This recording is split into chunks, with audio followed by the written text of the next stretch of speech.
एक बार फिर audio book available पर आपका स्वागत है। पिछली वीडियो में हमने कलेक्टर साहिबा उपन्यास के 16वें अध्याय तक सुन लिया था। आज हम 17वां अध्याय सुनेंगे।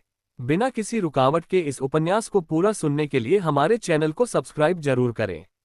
अध्याय 17 आईएएस कैडर बनाम प्यार। मैं और एंजल दिल्ली के एक ओपन सी फेसिंग रेस्टोरेंट में डिनर के लिए गए। जब वह पूर्वोत्तर के एक राज्य से असिस्टेंट कलेक्टर के प्रशिक्षण के दौरान 2 दिन की छुट्टी लेकर के जयपुर आई थी। एंजल गुवाहाटी से वापस लौटी तो सीधे मुझसे से मिलने आ गई। उन्होंने अपनी मम्मा को कह दिया कि वह अपनी सहेली के यहाँ रुकी हुई है। वहां से दिल्ली महानगर का दृश्य बहुत ही शानदार दिख रहा था। उस दिन एंजल ने लाइट येलो कलर की बंगाल की सूती कलात्मक साड़ी पहनी थी। एंजल के माथे पर टाँकी बिंदी बहुत शानदार लग रही थी। उनके होठों पर हल्की गुलाबी पल्लवी लिपस्टिक लगाई हुई थी। मैं आज एंजल का साथ पाकर बेहद ही खुश था। मैं आज उससे ठीक 4 महीने बाद मिल रहा था। कोरोना की दूसरी लहर और सख्त लॉकडाउन के कारण हम दोनों इस बीच मिल नहीं पाए थे। मैंने मेन्यू देखते हुए पूछा, क्या ऑर्डर करना है? पनीर बटर मसाला और दाल मखनी। आपको क्या पसंद है? और मैं कर्ड राइस और मीठे में रवा केसरी ऐड कर देता हूँ। मैंने रुमानी अंदाज में एंजल से कहा, तुम्हारा नाम उतना ही मनमोहक है जितनी कि तुम हो। मैं सोच रहा था, पता नहीं था मोहब्बत क्या होती है। शायद तुम मिले और जिंदगी ही मोहब्बत बन गई। उन्होंने मेरी बात पर ध्यान न देते हुए पूछा, तुम्हें तैयारी के दौरान के कॉफी हाउस के दिन याद हैं, जब हम शाम को मिलकर कटिंग चाय पिया करते थे नॉर्थ कैंपस में? तब तक वेटर हमारा ऑर्डर ले आया था और हम खाने में व्यस्त हो गए।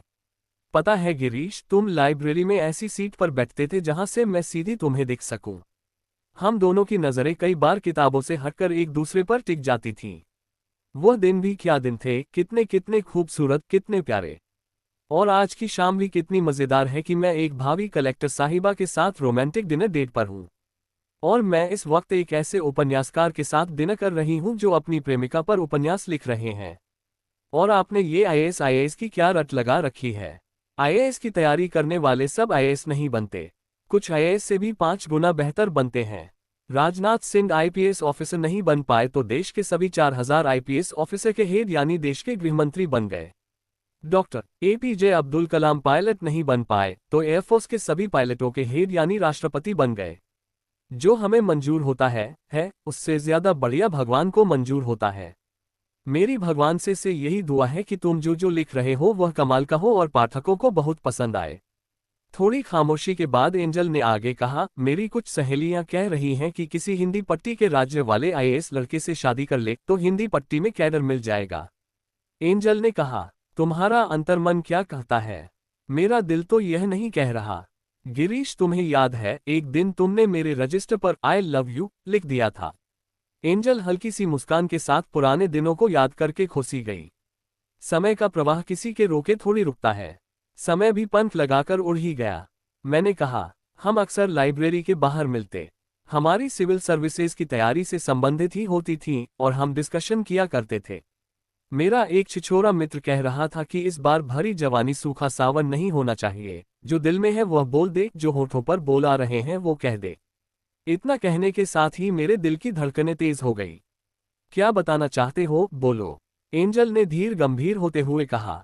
तू अगर हाँ कहे तो दिल का एहसास बता दूं, तू अगर हाँ कहे तो नैनों में एक ख्वाब सजा दूं, तू अगर हाँ कहे तो खुशियों की सौगात दिला दूं, तू अगर हाँ कहे तो थार में ताज बना दूं, आर तू अगर हाँ कहे तो मरु में चमन खिला दूं, तू अगर हाँ कहे तो उम्र भर की मोहब्बत तेरे नाम कर दूं, तू अगर हाँ कहे तो दोस्ती को नया नाम दे दूं, तू अगर हाँ कहे तो दिल में पेसमेकर वाली जगह दे दूं, तू अगर हाँ कहे तो तेरे ऊपर सैकड़ों शायरियों की किताब छपा दूं, तू अगर हाँ कह दे मोहब्बत की तालीम खातिर पाठशाला चला दूं, तू अगर हाँ कह दे तो हमराही तुझे हमसफर बना दूं, अग्नि के फेरों तक पहुंचा दूं। वाह, ये तुमने लिखा है। चलेगा मुकद्दमा आसमान में सब आशिकों पर, जिसे देखो अपने महबूब को चांद जो बताता है। एंजल ने कहा। तभी मेरा फोन वाइब्रेट होने लगा। अच्छा, तुम कुछ कविता की लाइनें कुछ कह रहे थे, उन्हें पूरा करो। एंजल ने कहा। कुछ नहीं, बस कुछ शब्दों को लयबद्ध कर रहा था। अमर उजाला के काव्य मंच पर यह कविता भेजी जो प्रकाशित हुई है। मैंने एक ही सांस में एंजल को पूरी कविता कह डाली। एक शेर याद आ रहा है। एंजल बोली, हाँ कहो ना इरशाद इरशाद। मैंने उत्साह बढ़ाया। इश्क पर जोर नहीं है ये वो आतिश गालिब जो लगाए न लगे और बुझाए न बने। क्या बात है, क्या बात है, मैंने ताली बजाते हुए कहा। सुनो, गिर ना जाए मेरी दिल की सरकार, हो सके तो मुझसे गठबंधन कर लो। अच्छा, गठबंधन वाली सरकार बनाना चाहते हो? सरकार बननी चाहिए, चाहे गठबंधन की हो या सिंगल पार्टी की। दुनिया के लिए आप एक व्यक्ति हो सकते हैं, लेकिन एक व्यक्ति के लिए आप पूरी दुनिया हैं। कौन है वह व्यक्ति? इर्द गिर्द नजर घुमाओ, क्या पता मिल जाए। मैंने उनकी हथेलियों को अपने हाथ में लेते हुए कहा। एंजल की हथेलियों को हाथ में लेकर सहलाना मुझे आह्लादित कर रहा था। तेरी नजर का जादू है या मेरी उम्र का जोश, जब भी देखता हूं तुझे उड़ जाते हैं मेरे होश। दिल्ली में सुबह से बूंदाबांदी हो रही थी। बूंदों का गिरना मेरे मन भीतरी तहों को भी भिगो रहा था। सुबह से बूंदाबांदी हो रही थी। बूंदों का गिरना मेरे मन की भीतरी तहों को भी भिगो रहा था। उनको वापस गुवाहाटी जाना था, तो एयरपोर्ट तक छोड़ने के लिए मैं उनके साथ गया। दिल्ली से गुवाहाटी तक का फ्लाइट में सफर तय करने बाद जब वह घर पहुंची, तो थकान उसके पूरे बदन में पसरी हुई थी। फ्रेश होकर वह बाजार में टहलने निकल गई। ठंडे पवन के मंद झोंकों से उसे राहत मिलने लगी। आप यहाँ आ जाओ तो अच्छा रहेगा, एंजल ने टेक्स्ट किया। कौन कहत न कहता है घनश्याम आते नहीं, राधा की तरह तुम बुलाते नहीं। मैंने जवाब दिया, ये कातिलाना मौसम, उफ ये जालिम हवाएं और ये बारिश का समा। काश आज कोई जादू हो जाए और दीदारे महबूब हो जाए। एंजल ने लिखा, इश्क में होने और नशे में होने में एक बात कॉमन है, आप जो करते हैं उस पर आपका कंट्रोल नहीं होता। ठीक है, देखता हूं, टाइम मिलने पर फ्लाइट पकड़ लूंगा। उसी दिन एंजल को कॉल करके एक लड़की ने पूछा कि यूपीएससी में सेलेक्ट होने के लिए मोटिवेशन कहां से ग्रहण करें। एंजल ने व्यापक तरीके से समझाने की कोशिश करते हुए कहा, यूपीएससी में सेलेक्ट होने के लिए मोटिवेशन होना बहुत जरूरी है। क्या इस मोटिवेशन के वही मायने हैं जिसे आप फॉलो कर रहे हैं? यूपीएससी एस्पिरेंट्स के लिए मोटिवेशन का अर्थ थोड़ा बहुत अलग हो सकता है, पर आईएएस लिखा पोस्ट लगाने से, फेसबुक, इंस्टा, व्हाट्सएप में सेलेक्टेड अभ्यर्थियों की फोटो देखने से बस क्षणिक आनंद और थोड़ी देर का स्पार्क मिलता है। ये मोटिवेशन नहीं है, यह उत्तेजना है, ये थोड़ी देर का रोमांच है। ऐसे क्षणिक मोटिवेशन से आप आईएएस नहीं सेलेक्ट होंगे। फेसबुक और टेलीग्राम में ऐसी दुकानों की बाढ़ है जहां सेलेक्टेड अभ्यर्थियों के इंस्टा, फेसबुक से चोरी की गई व्यक्तिगत फोटो डालकर आपको मोटिवेट किया जाता है। उनसे आप मोटिवेट नहीं होते, उससे बस आप रोमानियत और फैंटेसी का आनंद लेते हैं। सबसे बड़ा मोटिवेशन होता है सेल्फ मोटिवेशन।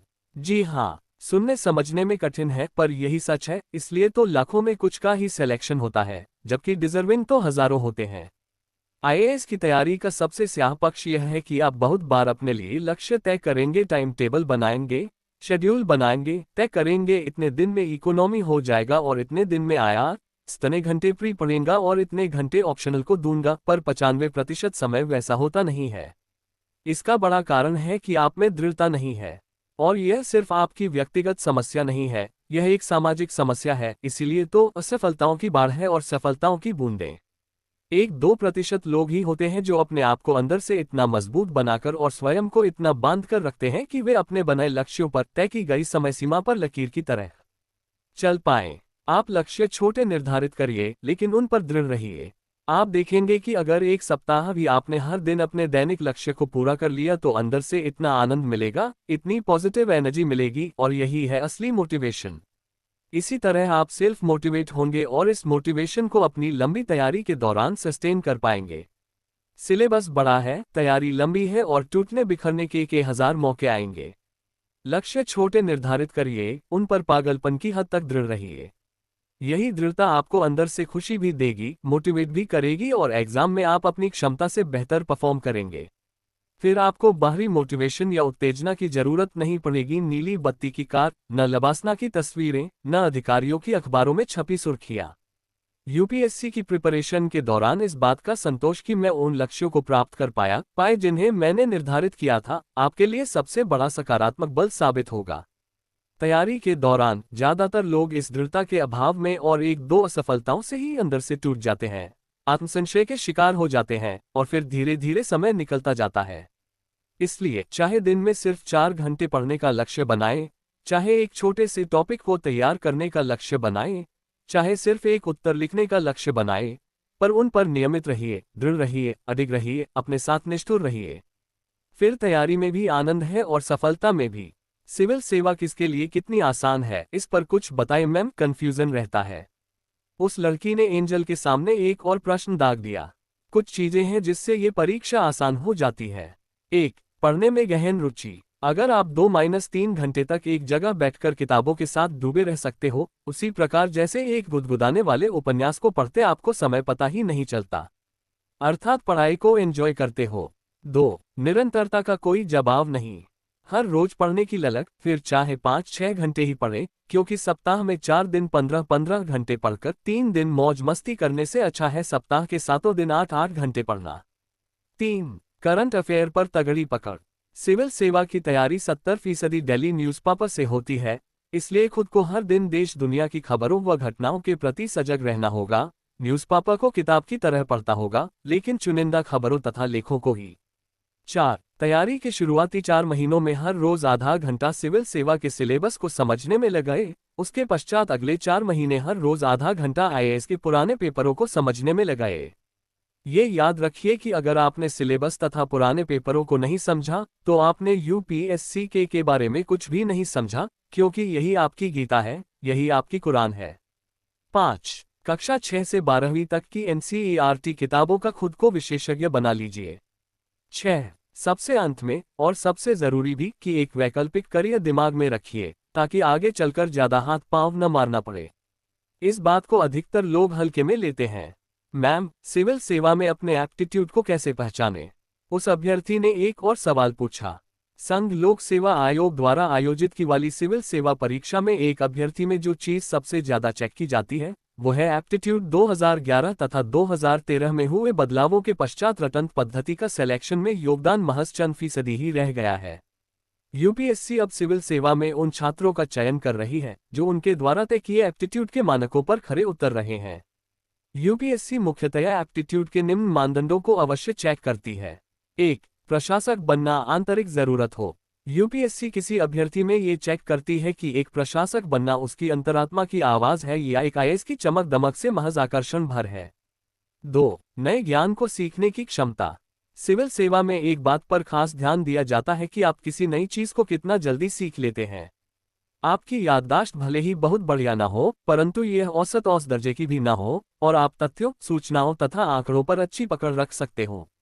पढ़ने में मन लगता हो, लंबे समय तक एकाग्रता रख सकते हो। 3. बेबाक तथा सटीक निर्णय लेने की क्षमता हो। दूरदर्शिता, तार्किकता तथा वैज्ञानिक दृष्टिकोण के आधार पर प्रोएक्टिव निर्णय लेने की विलक्षण क्षमता हो। आम आदमी को गंभीर तथा लगभग अनसुलझी लगने वाली समस्या का आप अपने दिमाग के घोड़े दौड़ाकर सटीक समाधान निकाल सकते हो। 4. भाषा पर अच्छी पकड़ हो। आपकी लेखन तथा विश्लेषणात्मक क्षमता अच्छी हो, किसी भी विषय पर आप अपने विचार रख सकते हो। लिखने की क्षमता कुछ इस तरह की हो कि आप 50 शब्दों को 500 शब्दों में तथा 500 शब्दों को 50 शब्दों में पिरो सकते हो। 5. Communication skill. एक सिविल सेवक में दूसरे की बात को समझने तथा अपनी बात को दूसरे को समझाने की अद्भुत कला होनी चाहिए। सड़क पर चलते किसी कम पढ़े लिखे व्यक्ति को भी अल नीनो का भारतीय मानसून पर प्रभाव तथा डॉलर के मुकाबले मजबूत होते रुपये से भारतीय अर्थव्यवस्था पर पड़ने वाले प्रभाव को सरल शब्दों में आसानी से समझा सकते हो। एप्टीट्यूड जन्मजात होता है, हालांकि अगर आपके एप्टीट्यूड पर धूल जमी हो तो आप अपनी बौद्धिक क्षमता का परिचय देकर उस धूल को हटा सकते हैं तथा एप्टीट्यूड को दिन रात निखारकर सिविल सेवा में सफलता पा सकते हैं। एंजल ने कहा, सिविल सेवा में सफलता के लिए बाजार के नोट्स कितने भरोसेमंद हैं? एक सवाल और आया। बाजार में सिविल सेवा परीक्षा के लिए दर्जनों कोचिंग के नोट्स उपलब्ध हैं, लेकिन अधिकतर नोट्स तरहीन तथा सही ज्ञान वाले हैं। 1-2 कोचिंग्स को छोड़ दिया जाए तो बाकी कोचिंग वाले नोट्स के नाम पर अभ्यर्थियों के भविष्य के साथ खिलवाड़ कर रहे हैं। बिना पर्याप्त जांच पड़ताल के किसी भी कोचिंग के नोट्स पत्राचार पाठ्यक्रम लेने से बचें। सबसे बढ़िया ये होगा कि आप स्वयं अपने नोट्स तैयार करें, जिससे आपको इस बात की संतुष्टि रहेगी कि मैंने सभी पक्षों को ध्यान में रखते हुए मानक पुस्तकों से इन नोट्स को तैयार किया है तथा आप पूरे विश्वास के दिल लगाकर पढ़ सकोगे तथा सफलता की सीढ़ियों पर भरोसे के साथ चढ़ सकोगे। अध्याय 17 समाप्त हुआ। धन्यवाद।